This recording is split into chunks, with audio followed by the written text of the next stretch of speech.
সুপ্রিয় দর্শক শ্রোতা, সবাই কেমন আছেন? আশা করি ভালো আছেন। আমিও ভালো আছি। আজকে আমি যে বিষয়টি নিয়ে আপনাদের সামনে এসেছি সেটা হলো বাংলা ভাষায় বহুল চর্চিত দুটি শব্দ, এবং এই দুটি শব্দ আমরা সচরাচর একই অর্থে ব্যবহার করে থাকি, কিন্তু এটা একটি চরম ভুল। এই ভুল করা যাবে না। শুদ্ধ এবং সুন্দরভাবে যদি আমরা বাংলা ভাষাকে চর্চা করতে চাই, তাহলে কিন্তু এই ভুলগুলো করলে মারাত্মক আকারের ভুল হবে। তো প্রথমে আমরা জানবো শব্দ দুটি কি। আমরা সবাই জানি শব্দ দুটি হলো প্রভৃতি এবং ইত্যাদি। এই ইত্যাদি এবং প্রভৃতি এই দুটি শব্দই পদ বিশ্লেষণ করলে উভয়ই অব্যয় পদ। এই অব্যয় পদ দুইটি আমরা অব্যয় পদের কাজ কি সেটা কিন্তু সকলের জানা।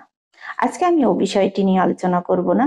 আজ আমি আলোচনা করব এই ইত্যাদি এবং প্রভৃতি এই দুটি শব্দের ব্যবহারগত দিক দিয়ে কতিপয় পার্থক্য, অর্থাৎ বৈসাদৃশ্য। তো এখন আমরা প্রথমেই ইত্যাদি শব্দটির গঠনগত বিশ্লেষণ করব। গঠনগত বিশ্লেষণ করলে ইত্যাদিকে দুই ভাবে বিশ্লেষণ করা যায়। একটি হলো সন্ধি বিচ্ছেদ, অন্যটি সমাস নির্ণয়। সন্ধি বিচ্ছেদের মাধ্যমে গঠন বিশ্লেষণ করলে ইত্যাদি শব্দটি এই রকম পাওয়া যায়, সেটা হলো ইতি যোগ আদি, অর্থাৎ ইতি যোগ আদি ইত্যাদি। ইতি অর্থ শেষ, আদি অর্থ শুরু। তাহলে ইতি এবং আদি অর্থ হচ্ছে শুরু থেকে শেষ পর্যন্ত। ইতি এবং আদি উভয় শব্দ দুইটি মিলে আমাদেরকে কি বোঝায়? শুরু থেকে শেষ পর্যন্ত বোঝায়। অর্থাৎ ইতি এবং আদি অর্থ, অর্থাৎ কোনো একটা উদাহরণ, যখন কোনো একটা একই জাতীয় উদাহরণ আমরা ব্যবহার করব, ধরুন 1 থেকে 100 পর্যন্ত এই সমজাতীয় শব্দগুলো আছে বা এই উদাহরণগুলো আছে, সেই ক্ষেত্রে আমরা কয়েকটি নাম বলবো। ধরুন 1 থেকে 5 পর্যন্ত বলবো। যেমন আমরা যে খাদ্যদ্রব্য, এইটার উদাহরণ দিতে পারি, যেমন চাল, ডাল, তেল, লবণ, এগুলো বলতে পারি। সাথে আরো অনেক অনেক অনেক প্রকারের খাদ্যদ্রব্য আছে, তো সবগুলো তো বলা সম্ভব নয়। কয়েকটি বলার পর যখন ইত্যাদি বলবো, অর্থাৎ এই জাতীয়, এই খাদ্যদ্রব্য জাতীয় যত উদাহরণ আছে সবগুলোই এর মধ্যে উল্লেখ করা হয়েছে বলে ধরে নেওয়া হবে। এ তো গেল গঠনগত দিক সন্ধি বিশ্লেষণের মাধ্যমে। এরপর আসি সমাস নির্ণয়। সমাস নির্ণয়ের ক্ষেত্রেও একই ধরনের হবে। এটার ব্যাস বাক্য এমন হবে যে ইতি হতে আদি পর্যন্ত, ইতি হতে আদি পর্যন্তই ইত্যাদি। অর্থাৎ ইতি হতে আদি, ওই পূর্বের কথাই, যে শুরু থেকে শেষ, অর্থাৎ ইতি অর্থ শেষ আর আদি অর্থ শুরু। আমরা শুরু থেকে শেষ পর্যন্ত যতগুলো একই জাতীয় উদাহরণ আছে সবগুলোকে উল্লেখ করব। আসলে আমরা জানি ইত্যাদি শব্দটি কখন কখন ব্যবহার করব। আমাদের সকলে জানা উচিত, যখন আমরা মানবেতর প্রাণী বিভিন্ন ধরনের, যেমন পাখি, পশু, যেগুলোকে আমরা খুব বেশি সম্মান করে থাকি না, যেমন গরু, ছাগল, হাঁস, মুরগি, এগুলোর ক্ষেত্রে আমরা কি বলবো?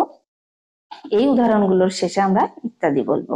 অন্যদিকে আমরা আরো কিছু উদাহরণ আনতে পারি, যেমন বিভিন্ন ধরনের জড়বস্তুর নাম বলতে পারি। জড়বস্তুর নাম বলতে পারি না, বিভিন্ন ধরনের পোশাকের নাম বলতে পারি। তারপর আছে ফুলের নাম, ফলের নাম, ঋতুর নাম ইত্যাদি। তো এই যে এইগুলোর ক্ষেত্রে আমরা কি করতে পারি? ফলের নামের ক্ষেত্রে বিভিন্ন ধরনের ফলের নাম, আম, জাম, কাঁঠাল বলে আমরা যত ফল আছে সকল ফলকে উল্লেখ করতে পারি। এরপর আছে ফুলের নাম, কয়েকটি ফুলের নাম বলেও আমরা করতে পারি। ঋতুর নামের ক্ষেত্রেও তাই। তো আমরা সবাই জানলাম যে ইত্যাদি কখন ব্যবহার করে থাকি। এরপর আমরা আসি প্রভৃতি। প্রভৃতি শব্দটি সম্মানীয় বিষয়ের উপর বেশি প্রয়োগ করা হয়। যেমন আছে, আমরা কি করতে পারি? এই প্রভৃতি শব্দটি কিন্তু অব্যয় পদ, ইত্যাদির মতোই এটিও একটি অব্যয় পদ, কিন্তু এটা কখনো কখনো আবার বিশেষণ হিসেবেও ব্যবহৃত হয়ে থাকে। এই প্রভৃতি আমরা কখন ব্যবহার করে থাকি? প্রভৃতি আমরা নদীর নাম, স্থানের নাম, তারপরে আছে ব্যাকরণের বিভিন্ন উদাহরণের পরে আমরা প্রভৃতি ব্যবহার করে থাকি। এরপর আছে বিভিন্ন সাহিত্যের নাম, বিভিন্ন ধর্মীয় যে শাস্ত্র তার নাম যখন উল্লেখ করি কয়েকটি বলার পরে আমরা প্রভৃতি ব্যবহার করতে পারি। তারপরে আছে আরো একটা গুরুত্বপূর্ণ উল্লেখযোগ্য কথা বা বিষয়, সেটা হলো যে আমরা যখন বিজ্ঞান শাস্ত্রের বিভিন্ন উদাহরণ ব্যবহার করে থাকি তখন কিন্তু আমরা প্রভৃতি শব্দটি ব্যবহার করে থাকি। তাহলে আমরা বুঝতে পারলাম ইত্যাদি এবং প্রভৃতির মধ্যে কি পার্থক্য। অর্থাৎ ইত্যাদি আমরা একটু মানবেতর প্রাণীর ক্ষেত্রে বা বস্তুর ক্ষেত্রে, জড় বস্তুর ক্ষেত্রে ব্যবহার করে থাকি। অন্যদিকে একটু সম্মান দিয়ে, অর্থাৎ যে বিষয় বস্তুগুলোকে একটু সম্মানের সাথে স্মরণ করা হয় সেই বিষয় বা বস্তুর ক্ষেত্রে আমরা কিন্তু কি ব্যবহার করে থাকি, প্রভৃতি ব্যবহার করে থাকি।